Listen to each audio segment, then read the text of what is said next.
Start. Class अब मैं start कर रहा हूं D and F block elements. ध्यान रखो, D and F block elements की स्टडी पी ब्लॉक एलिमेंट की तरह से नहीं होती है। पी ब्लॉक एलिमेंट में स्टडी ग्रुप वाइज होती है, जबकि यहां पीरियड वाइज होगी। राइट? तीन हॉरिजॉन्टल रोज दिखाई देंगी, तीन हॉरिजॉन्टल रोज, डी ब्लॉक जिन्हें बोलते हैं। पहली रो को फर्स्ट रो को 3D ट्रांजिशन सीरीज कहते हैं। ये स्कैंडियम से लेकर जिंक तक जाती है। Second transition series, second transition series, second बल्कि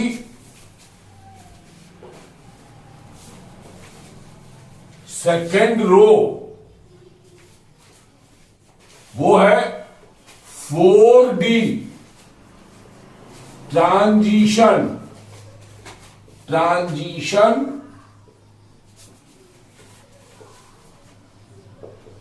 सीरीज। वो गई है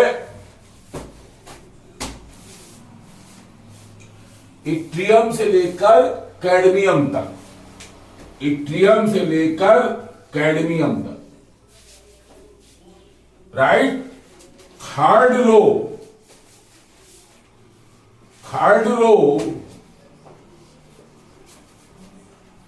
5D ट्रांजिशन सीरीज,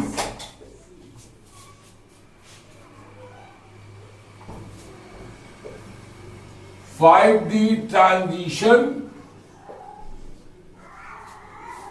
सीरीज। ये गई है लैंथेनम से लेकर मरकरी तक। तीन रो में डी ब्लॉक एलिमेंट डिवाइडेड है। राइट? इसको फर्स्ट ट्रांजिशन सीरीज भी कहते हैं, इसको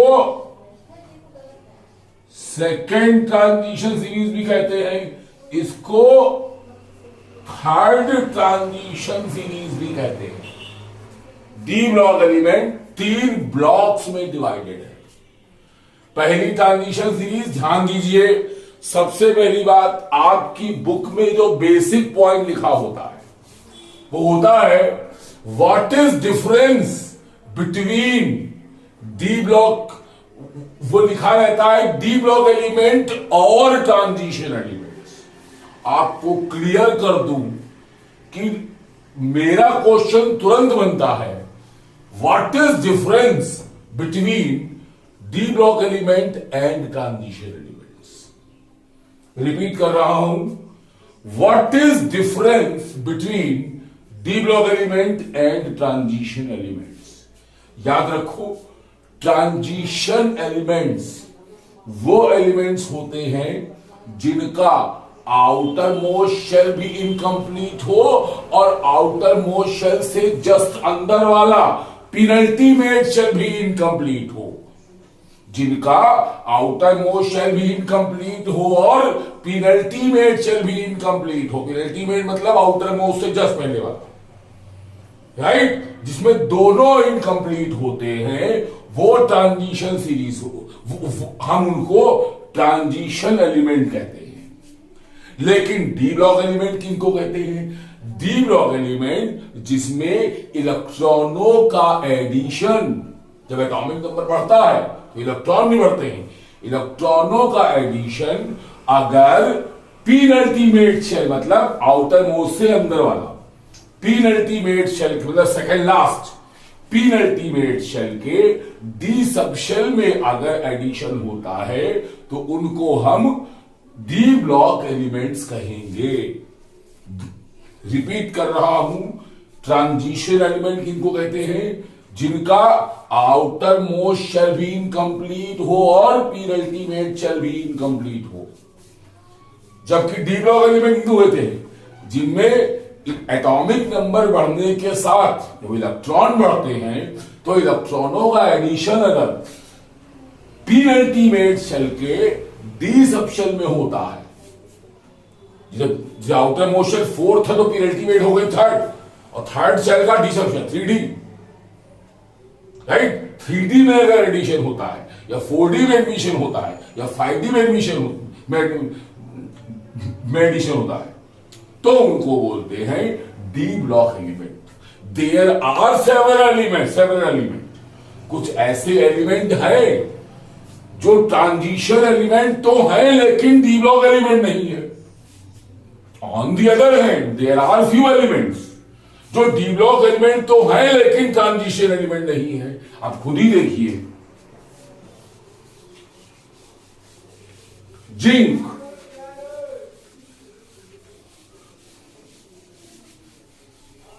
जिनका होता है 30, 4s2 पे ये खत्म होता है, 4s2 पे खत्म होता है जिंक जो कि एक डी ब्लॉक एलिमेंट है, डी ब्लॉक एलिमेंट है। लेकिन क्या ये ट्रांजिशन है? जिंक 30 आउटर मोस्ट हम बना रहे हैं, 3s2 3p6 3d10 4s2, बताओ outermost shell fourth incomplete, लेकिन penultimate shell third shell 3f तो होता नहीं है और 3d में 10 इलेक्ट्रॉन आ सकते हैं, तो इसका पेनल्टीमेट शेल तो कंप्लीट है, ये कंप्लीट है, ये कंप्लीट है और ये इनकम्प्लीट है, ये इनकम्प्लीट है। ये शेल कंप्लीट है और ये शेल इनकम्प्लीट है। क्या इसको ट्रांजिशन बोलेंगे? क्या इसको नॉट ट्रांजिशन एलिमेंट। देखो ये डी ब्लॉक एलिमेंट तो है, जो आउटर मोस्ट शेल तो इनकम्प्लीट है लेकिन अल्टीमेट शेल कंप्लीट है, तो क्या ये ट्रांजिशन एलिमेंट हुआ? नहीं, ये ट्रांजिशन एलिमेंट नहीं हुआ, जबकि ये डी ब्लॉक एलिमेंट है। On the other hand P block, lead को देखो जो एक पी ब्लॉक एलिमेंट है, उसका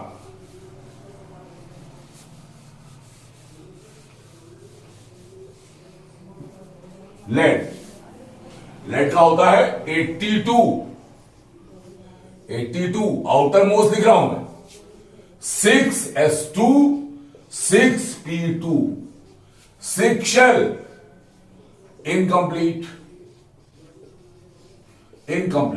और पेनल्टीमेट शेल में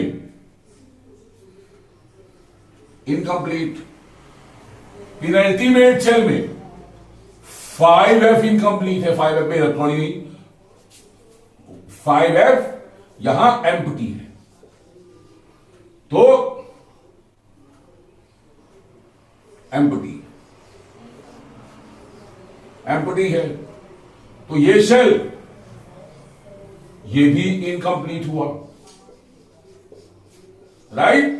तो एक चीज देखो, लेड जो कि एक पी ब्लॉक एलिमेंट है, उसका आउटर मोस्ट शेल भी इनकम्प्लीट है और पेनल्टीमेट शेल भी इनकम्प्लीट है। क्या इसको ट्रांजिशन एलिमेंट नहीं बोलेंगे? बोलेंगे, ये ट्रांजिशन एलिमेंट है लेकिन डी ब्लॉक एलिमेंट नहीं है। एफ ब्लॉक एलिमेंट जिनके आउटर मोस्ट शेल तो इनकम्प्लीट है, पेनल्टीमेट शेल भी इनकम्प्लीट और पेनल्टीमेट से अंदर वाला एंटी पेनल्टीमेट वो भी इनकम्प्लीट, क्या उनको ट्रांजिशन नहीं बोलेंगे? बोलेंगे, लेकिन वो डी ब्लॉक एलिमेंट नहीं है। इसलिए ये कह देना कि डी ब्लॉक एलिमेंट और transition element it is wrong. D block element or transition element, it is wrong. Right? Now, अब मैं इस चैप्टर को स्टार्ट कर रहा हूं. कितना टाइम हो गया है? 11 मिनट. 11 मिनट. हाँ, सबसे पहले स्कैंडियम, टाइटेनियम, पहली कंडीशन सीरीज बना रहा हूं. Vanadium, chromium, manganese, iron, cobalt, nickel, copper और zinc. 3D1 4s2, 3D2 4s2, 3D3 4s2, 3D4 4s2, 3D5 4s2, 3D6 4s2, 3D7 4s2, 3D8 4s2, 3D9 4s2 और 3D10 4s2. बताओ, 3D1 से start करके 3D10 तक गए. D में 10 electron हो सकते हैं, 10 हो गए, डी ब्लॉक कंप्लीट हो गया. राइट? अब सबसे पहला और इलेक्ट्रॉन देखो, इलेक्ट्रॉनों का एडिशन किसमें हो रहा है? आउटर मोस्ट है कौन सी है? 4th. पेनल्टीमेट कौन सी हुई? 3rd. यहां 3D में 1 इलेक्ट्रॉन था, यहां 3D में 2 हो गए, यहां 3D में 3 हो गए, यहां 3D में 4 5 6 7 8 9 10. मतलब इलेक्ट्रॉनों का एडिशन 3rd शेल के डी सबशेल, मतलब भाई आउटर मोस्ट तो 4th है, तो पेनल्टीमेट हुई 3rd. तो पेनल्टीमेट शेल के डी सबशेल मतलब 3D में हो रहा है. इसको 3D ट्रांजिशन सीरीज या पहली ट्रांजिशन सीरीज कहते हैं. अब पहला point, atomic and ionic radius. देखो 3D1 3D, ये है 3D, ये है 4s. 3D1 4s2, 3D1 4s2. कितने अनपेयर्ड है? 1. राइट? एक चीज जान लो, मेटल में एटम को जो होल्ड करने वाला बॉन्ड है वो है मेटालिक बॉन्ड. मेटालिक बॉन्ड की स्ट्रेंथ 2 चीजों पर डिपेंड करती है. मेटल एटम के साइज के इनवर्सली प्रोपोर्शनल होता है. दूसरा, नंबर ऑफ फ्री इलेक्ट्रॉन्स का. नंबर ऑफ फ्री इलेक्ट्रॉन्स कौन से होते हैं? जो ये अनपेयर्ड इलेक्ट्रॉन है वही फ्री इलेक्ट्रॉन है. 3D1 4s2, 3D2 4s2, कितने अनपेयर्ड? 2. 3D3 4s2, कितने अनपेयर्ड? 3. 3D4, कितने अनपेयर्ड? अब 4 नहीं रहे, ये 3D5 4s1 में कन्वर्ट हो गए, 6 हो गए. फिर 3D5 4s2, 5 हो गए. तो 1 से लेकर 1 2 3 फिर 6 हो जाते हैं, फिर 5 फिर 4 फिर 3 फिर 2 फिर 1. राइट? 1 फिर 0. राइट? अब देखो, स्कैंडियम का एटॉमिक नंबर है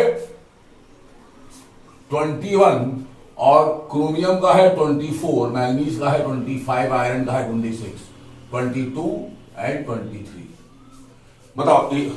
बताओ इसका न्यूक्लियर चार्ज 21 है, इसका 22 है, इसका 23 है, इसका 24 है. न्यूक्लियर चार्ज 1 यूनिट से बढ़ा. राइट? साथ में इलेक्ट्रॉन भी बढ़े, लेकिन इलेक्ट्रॉन कहां गए? 3D में गए. यहां 3D में 1 अनपेयर्ड था, यहां 3D में 2 अनपेयर्ड हो गए, 3 अनपेयर्ड हो गए, यहां 6 हो गए. राइट? 6 हो गए 3D4 तक पहुंचते पहुंचते. एक चीज बताओ कि न्यूक्लियर चार्ज तो बढ़ रहा है, लेकिन जब एक ऑर्बिटल में एक ही इलेक्ट्रॉन है, दूसरा आया ही नहीं, वो इलेक्ट्रॉन इलेक्ट्रॉन रिपल्शन एब्सेंट है, मतलब स्क्रीनिंग इफेक्ट। स्क्रीनिंग इफेक्ट हमेशा एटम के साइज को बढ़ाता है, वो है ही नहीं। केवल न्यूक्लियर चार्ज है तो जो एटम होता है वो स्कैंडियम से लेके क्रोमियम तक श्रिंक होता है। मैं मैग्नीज का पॉइंट अभी छोड़ रहा हूं। आयरन 3d6 आयरन 3d6, देखो आयरन 3d6 कितने एम्पियर रहेगा? 4, 3d7 3, 3d8 2, 3d9 1, 3d10, right. तो आयरन में 4 एम्पियर।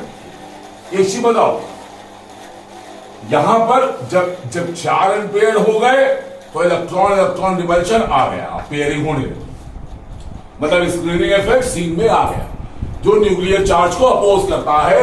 अब स्क्रीनिंग इफेक्ट न्यूक्लियर चार्ज के इफेक्ट को कंपनसेट करने लग जाता है। यही कारण है कि आयरन से लेकर जिंक, आयरन से लेकर कॉपर तक एटॉमिक रेडियाई प्रैक्टिकली कांस्टेंट हो जाती है, रुक जाती है। और कॉपर से जिंक में जाने पर जब सारे इलेक्ट्रॉन पेयर्ड हो जाते हैं तो स्क्रीनिंग इफेक्ट मैक्सिमम होता है, तो एटॉमिक रेडियाई जहां कम होनी चाहिए वहां बढ़ जाती है। कंपाइल मैं फिर से बोल रहा हूं, स्कैंडियम से लेके क्रोमियम तक एटम श्रिंक हो गया, आयरन से लेके कॉपर जो एटॉमिक रेडियाई है कांस्टेंट, कॉपर से जिंक में बढ़ गई। मैंने मैग्नीज का पॉइंट छोड़ा, एक चीज बताओ, मैग्नीज का इलेक्ट्रॉनिक कंफिग्रेशन 3d5:4 है, कितने एम्पियर? 5। आयरन का 3d6:2, कितने एम्पियर? 4। तो एम्पियर ज्यादा मैग्नीज में है और एम्पियर कम है आयरन में, तो ज्यादा स्ट्रॉन्ग मेटालिक बॉन्ड मैग्नीज का होना चाहिए, लेकिन होता आयरन का। कारण है कि मैग्नीज में 3d5:4, ये हाफ फील्ड, ये फुल फील्ड। इलेक्ट्रॉनिक कॉन्फ़िगरेशन इतना स्टेबल है कि ये मेटालिक बॉन्डिंग के लिए इलेक्ट्रॉन नहीं देता। यही कारण है कि मैग्नीज में मेटालिक बॉन्ड आयरन से वीक होता है, आयरन में मेटालिक बॉन्ड ज्यादा स्ट्रॉन्ग होता है, राइट। यही कारण है कि आयरन की रेडियाई जो मैग्नीज से ज्यादा होनी चाहिए कम होती है, राइट। मैग्नीज सॉफ्ट मेटल है, आयरन हार्ड मेटल। एक चीज बताओ, टंगस्टन पूरी पीरियोडिक टेबल में हार्डेस्ट मेटल है, क्यों? क्योंकि देखो 3d5:4s1 कितने ampere? Chromium group 6, chromium group के नीचे बैठा होगा टंगस्टन, सिंबल है W। 3d5:4s2 6 एम्पियर, यानी सबसे strong metallic bond, melting point exceptionally high 5000 के आसपास। Tungsten hardest metal in periodic table, right. After one atomic and ionic radii. Atomic and ionic radii के बाद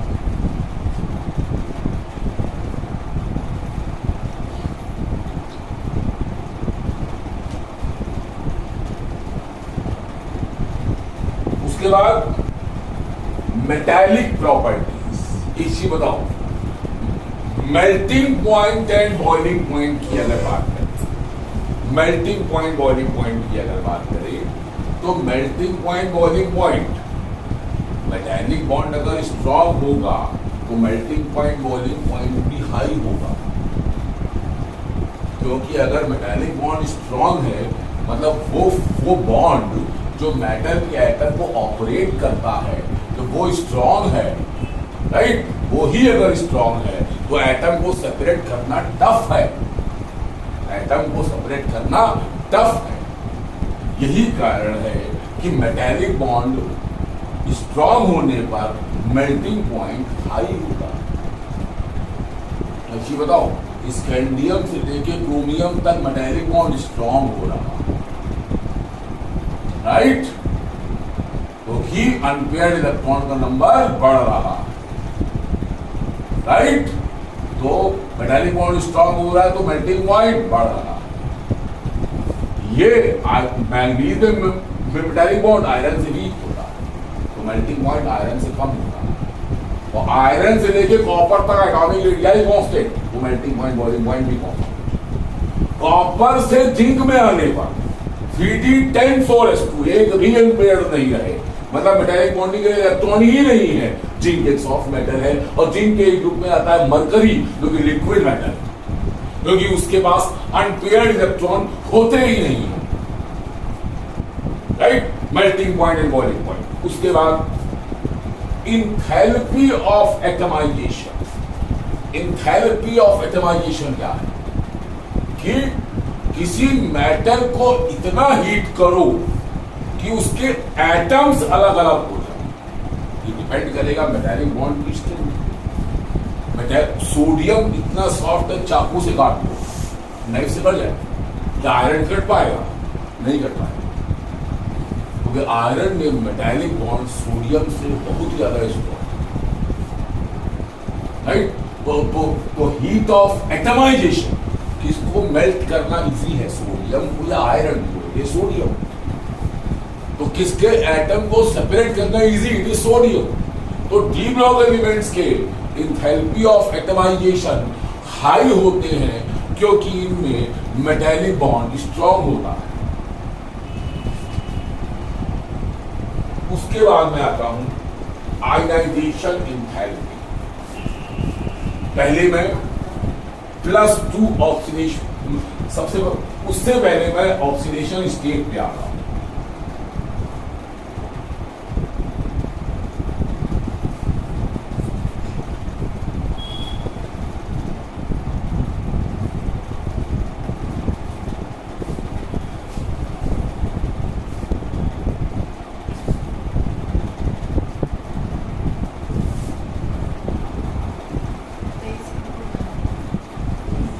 उसके बाद अब मैं ऑक्सीडेशन स्टेट पे आ रहा हूं। एक चीज देखो, अभी एटम में इलेक्ट्रॉन की फिलिंग हो रही है। लेट अस सपोज 4s भी खाली है और 3d भी खाली है। पहले 4s भरा जाएगा, अब बहुत दूर रहता है। पहले 4s में इलेक्ट्रॉन जैसे ही आए 4s में 2 इलेक्ट्रॉन आ सकते हैं, न्यूक्लियस के कुछ क्लोज आ जाएगा। लेकिन 3d में कितने आ सकते हैं? 10। तो जब 3D भरने में आएगा तो ज्यादा क्लोज कौन हो जाएगा? 3D ज्यादा close 3D, right. 3D 1 4s कुछ क्लोज आया और क्लोज आया और क्लोज आया और क्लोज आता चला जाएगा, और ये 4s दूर होता चला जाएगा। और 4s न्यूक्लियस से जितना दूर होगा 4s के इलेक्ट्रॉनों का रिमूवल इजी होगा। और 4s में इलेक्ट्रॉन कितने हैं? 2, यानी +2 ऑक्सीडेशन स्टेट की स्टेबिलिटी लगातार बढ़ती है। 3d 1 4s2 +3 ऑक्सीडेशन स्टेट दिखाता है। जिंक जो एक ग्रुप 2 एलिमेंट जैसा है, देखो 3d10 4s2 बिल्कुल कैल्शियम जैसा है, कैल्शियम और जिंक +2 ऑक्सीडेशन स्टेट। और ऑक्सीडेशन स्टेट की वैरायटी मिलती है यहां मिडिल में, जहां अनपेयर्ड इलेक्ट्रॉनों का नंबर हाई है, क्योंकि 3d की एनर्जी और 4s की एनर्जी लगभग बराबर है। तो +1 से लेकर +7 तक सारी ऑक्सीडेशन स्टेट शो करते हैं। कॉपर के बारे में अपना एक कंफ्यूजन दूर कर दो। कॉपर 3d 9 4s2 है, जिसको तुम आसानी से 3d 10 4s1 कह देते हो। अगर ये सही है तो कॉपर में ऑक्सीडेशन स्टेट होनी चाहिए +1, और अगर ऐसा है तो कॉपर सल्फेट का फॉर्मूला क्या होना चाहिए?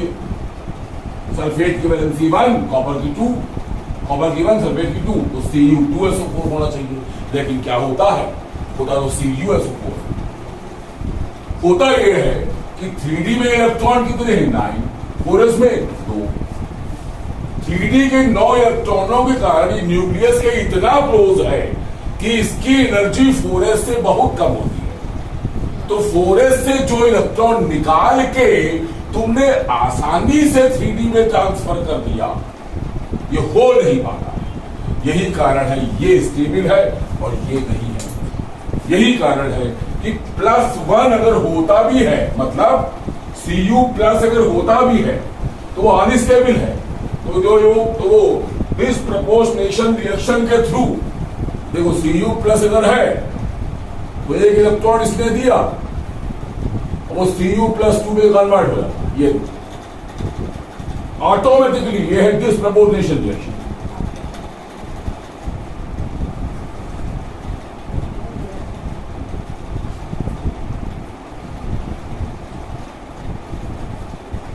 ये देखो Cu+2 में कन्वर्ट, राइट। ओवर कर दो।